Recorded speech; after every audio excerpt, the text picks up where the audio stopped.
Hello Sai Pratap గారు. Hello Nagaraj గారు. Sir అంటే మన ఇండియన్స్ ఎవరైతే ఫారెన్‌లో ఉండేటువంటి వాళ్ళు ఉన్నారో ఎన్ఆర్ఐస్ వాళ్ళకి ఇన్‌కమ్ టాక్స్ రిటర్న్స్‌కి సంబంధించినటువంటి టిప్స్ ఏమైనా చెప్పగలుగుతారా? ఎందుకంటే ఒక్కో కంట్రీలో ఒక్కో విధంగా ఉంటుంది. వాళ్ళకి అక్కడ సంబంధించినటువంటి ఒక బేసిక్ ఐడియా ఉంటుంది. బట్ ఇక్కడ కూడా తెలుసుకోవాల్సినటువంటి అవసరం ఉంది. కొంతమందికి తెలుసు. బట్ అడుగుతున్నాను. ఏమైనా టిప్స్ ఉన్నాయా? తప్పకుండా. ఎందుకంటే మన దగ్గర చాలామంది చాలా క్వెరీస్‌తో వస్తుంటారు ఎన్ఆర్ఐస్ వచ్చేసి. సో ఇది చాలా మంచి టాపిక్. ఎందుకంటే ఈ టిప్స్ చాలా హెల్ప్‌ఫుల్ అవుతాయి వాళ్ళకు. ఎందుకంటే ఈ ఇండియన్ లాస్ వాళ్ళకి ఐడియా ఉండవు మీరు చెప్పినట్టు. సో కాబట్టి మనం చెప్తే చాలా హెల్ప్ అవుతది. ఓకే.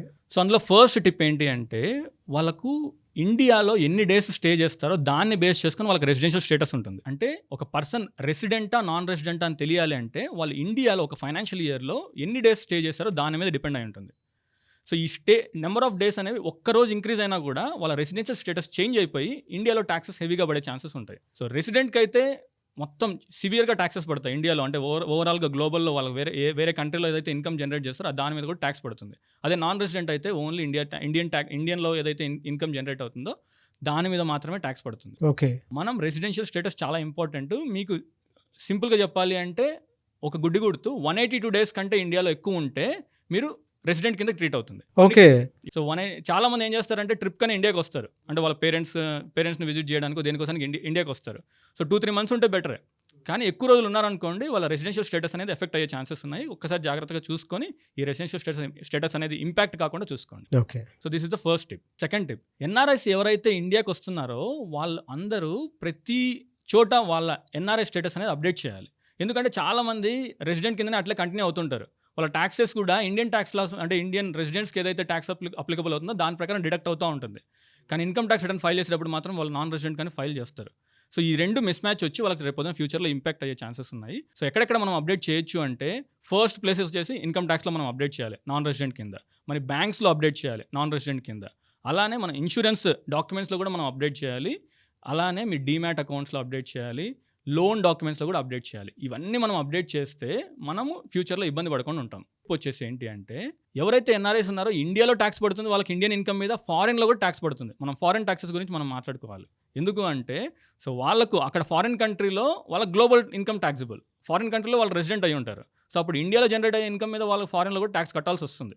సో అలాంటి కేసెస్లో ఇండియాలో ట్యాక్స్ పడకుండా ఉండాలి అంటే వాళ్ళ దగ్గర ట్యాక్స్ రెసిడెన్సీ సర్టిఫికేట్ అని ఒకటి తీసుకోవాలి ఇండియాలో. At the same time form 10F అని ఒకటి ఫామ్ ఫైల్ చేయాలి. ఈ 2 డాక్యుమెంట్స్ ఉంటే ఇండియాలో ఏదైతే టీడీఎస్లు ఉన్నాయో అవి కట్ అవ్వకుండా చూసుకోవచ్చు. ఎలాగో మనం ఇన్కమ్ ట్యాక్స్ రిటర్న్ ఫైల్ చేసి మనం రీఫండ్ తెచ్చుకోవచ్చు, కాదనట్లేదు. కానీ దానికంటే టీడీఎస్ కట్ అవ్వకుండా ఉండాలి, మీరు ముందు జాగ్రత్త తీసుకోవాలనుకుంటే ట్యాక్స్ రెసిడెన్సీ సర్టిఫికేట్ అనేది ఒకటి, ఫామ్ 10F అనేవి. ఈ 2 ఫామ్స్ వాళ్ళ డాక్యుమెంట్స్ వాళ్ళ దగ్గర ఉండాలి. ఓకే. నెంబర్ 4, ఇండియాలో ఎవరైతే ప్రాపర్టీ హోల్డర్స్ ఉన్నారో, ప్రాపర్టీ ఓనర్స్ ఉన్నారో, సో నాన్ రెసిడెంట్స్ ఇండియాలో ప్రాపర్టీస్ హోల్డ్ చేస్తుంటారు. సో వీళ్ళు ప్రాపర్టీని సేల్ చేసేటప్పుడు వీళ్ళ టీడీఎస్ రేట్ అనేది చాలా ఎక్కువ ఉంటుంది. నార్మల్గా ఇండియన్స్ రెసిడెంట్స్ ఎవరైనా సేల్ చేస్తే ప్రాపర్టీని 50 lakhs అబౌవ్ ఉంటే 1% టీడీఎస్ డిడక్ట్ చేస్తారు. మనకి ఏదైతే మనం ఒక 1 crore పెట్టి ప్రాపర్టీ సేల్ చేస్తున్నాం అనుకోండి, ఎవరైతే బయర్ ఉన్నారో మనకి ఇచ్చేటప్పుడు డబ్బులు ఇచ్చేటప్పుడు 1% గవర్నమెంట్కి పే చేసి డిడక్ట్ చేసుకొని గవర్నమెంట్కి ఇస్తాడు. 1 lakh 1 crore మీద 1% అంటే 1 lakh డిడక్ట్ చేస్తాడు. కానీ సెల్లర్ నాన్ రెసిడెంట్ అయితే బయ్యర్ మాత్రం కట్ చేయాల్సిన అమౌంట్ వచ్చేసి టు ద ఎక్స్టెంట్ ఆఫ్ 22% నుంచి 30% వరకు ఉంటుంది. అంత డిఫరెన్స్ ఉంటుంది. చాలా డిఫరెన్స్ ఉంటుంది. 1% ఎక్కడ, 30%, 22% చాలా. సో చాలా హెవీ డిఫరెన్స్ కదా. ఇన్ కేస్ మీరు 1 crore ప్రాపర్టీని 1 crore అమ్మారు అనుకోండి, మీరు కొనింది 1 crore, మీరు అమ్మింది కూడా 1 crore, మీకు ప్రాఫిట్ ఏం లేదు. కానీ టీడీఎస్ దగ్గరకు వచ్చే కొద్దీ ఎంత కట్టాల్సి వస్తుంది? 22 lakhs, 30 lakhs అట్లా కట్టాల్సి వస్తుంది. ఓకే. ఓవరాల్గా వాళ్ళు ఇన్కమ్ ట్యాక్స్ రిటర్న్ ఫైల్ చేసేటప్పుడు సో వాళ్ళకి ఏదైతే లాస్ కానీ ప్రాఫిట్ ఏదైతే ఉందో దాని మీద ట్యాక్స్ కడతారు. కానీ అదేం ప్రాబ్లం లేదు. కానీ ఈ టైమింగ్ డిఫరెన్స్ ఉంది కదా, మనం డేట్ ఆఫ్ సేల్ నుంచి మనం ఇన్కమ్ ట్యాక్స్ రిటర్న్ ఫైల్ చేసే కొన్నిసార్లు ఏం జరుగుతుందంటే 1 year, 1.5 year కూడా పడుతుంది ఇన్కమ్ ట్యాక్స్ రిటర్న్ ఫైల్ చేయడానికి మనం. సో అప్పుడెప్పుడో రిఫండ్ వస్తుంది మనకు. సో ఇలా టైమింగ్ డిఫరెన్స్ ఉండకూడదు అనుకుంటే, అలా డిడక్ట్ అవ్వకుండా ఉండాలి అంటే లోయర్ టీడీఎస్ సర్టిఫికేట్ అని చెప్పేసి మనం గవర్నమెంట్కి అప్లై చేసుకుంటే ఈ 30%, 22% ఇందాక డిస్కస్ చేసినట్టు మాకు ప్రాఫిట్ మీకు ఎంతైతే ఉందో దానికి తగ్గట్టు మనం లోయర్ టీడీఎస్ అనే సర్టిఫికేట్ తెచ్చుకుంటే బయర్ అనేవాడు మీరు ఏదైతే రేట్ తెచ్చుకున్నారో గవర్నమెంట్ దగ్గర నుంచి సర్టిఫికేట్ దాని ప్రకారం కట్ చేస్తారు. సో ఇలా మనం సేవ్ అవ్వచ్చు. నెంబర్ 5, ఫారినర్స్ నాన్ రెసిడెంట్స్ ఇండియాలో ప్రతిసారి రాలేరు కదా, ఎందుకంటే ఇండియాలో చాలా ట్రాన్సాక్షన్స్ చేయొచ్చు వాళ్ళు. సో సపోజ్ ఇందాక మనం మాట్లాడుకున్నట్టు ప్రాపర్టీ సేలే చేస్తున్నారు. సో వాళ్ళు ప్రాపర్టీ సేల్ చేసేటప్పుడు ప్రతిసారి ఇండియాకి వచ్చి ఆ ప్రాపర్టీ సేల్ డాక్యుమెంట్స్ ఎగ్జిక్యూట్ చేయాలంటే చాలా కష్టం అవుతుంది. కాబట్టి ఇండియాలో ఎవరినైనా పవర్ ఆఫ్ అటార్నీ హోల్డర్ని పెట్టుకుంటే చాలా మంచిది. సో అది మీరు ప్రాపర్టీస్ దగ్గర అయినా సరే, ఏదైనా చిన్న చిన్న డాక్యుమెంటేషన్ బ్యాంక్ రిలేటెడ్ వర్క్స్ అయినా సరే పవర్ ఆఫ్ అటార్నీ హోల్డర్ అని చెప్పేసి మీ పేరెంట్స్నో లేకపోతే మీ రిలేటివ్స్నో ఎవరినో అపాయింట్ చేసేస్తే సో మీరు లాయర్ దగ్గరికి వెళ్తే పవర్ ఆఫ్ అటార్నీ వాళ్ళు ప్రిపేర్ చేసి ఇస్తారు. సో వాళ్ళు హ్యాండ్ ఓవర్ చేయొచ్చు. సో మీరు అదే పనిగా ఈ పర్టికులర్ వర్క్ కోసం మీరు ఫారెన్ నుంచి ఇండియాకి రావాల్సిన అవసరం అయితే ఉండదు. Number 6 KYC update. సో మీరు నార్మల్గా ఇండియాలో ఉంటేనే ప్రతిసారి బ్యాంకర్స్ కాల్ చేసి సార్ మీ బ్యాంక్లో కేవైసీ అప్డేట్ లేదు, మీ పాన్ కార్డ్ అప్డేట్ లేదు, మీ ఆధార్ కార్డ్ అప్డేట్ లేదు, అడ్రస్ అప్డేట్ లేదు అని ఇవన్నీ క్వశ్చన్స్ అడుగుతుంటారు. సో మనల్నే డైరెక్ట్గా బ్యాంక్ దగ్గరికి రమ్మంటారు. సో ఒకసారి బ్యాంక్ వచ్చి మీరు ఈ కేవైసీ అప్డేట్ చేయండి అంటారు. ఆన్లైన్లో చాలా బ్యాంక్స్ ఫెసిలిటీ ప్రొవైడ్ చేయవు. అలాంటిది ఎన్ఆర్ఐస్ కూడా ఈ ప్రాబ్లమ్స్ చాలా ఫేస్ చేస్తారు. సో ఎప్పుడైతే మీరు ఇండియాకి వచ్చారో ఈ KYC related bank related works అని మీరు కంప్లీట్ చేసుకోండి, మీకు ఫ్యూచర్లో ప్రాబ్లం రాకుండా ఉంటుంది. నెంబర్ 7 ఎప్పుడైనా మనం ఇన్కమ్ ట్యాక్స్ రిటర్న్ ఫైల్ చేసేటప్పుడు మీకు ఆధార్కి లింక్ అయిన మొబైల్ నెంబర్కి ఓటీపీ వస్తుంది. సేమ్ అలానే ఆధార్కి లింక్ అయిన మొబైల్ నెంబర్తో మనకు చాలా హెల్ప్ అవుతుంది.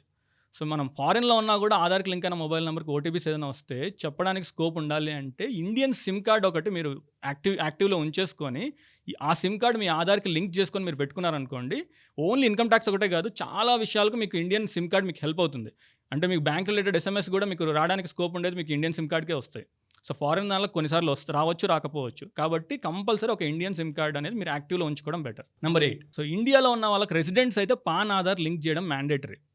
కానీ గవర్నమెంట్కి మనం రెసిడెంటా నాన్ రెసిడెంటా అని చాలా వరకు తెలియదు. సో మీరు నాన్ రెసిడెంట్ అయితే చాలామందికి ఆధార్ కార్డు కూడా ఉండదు.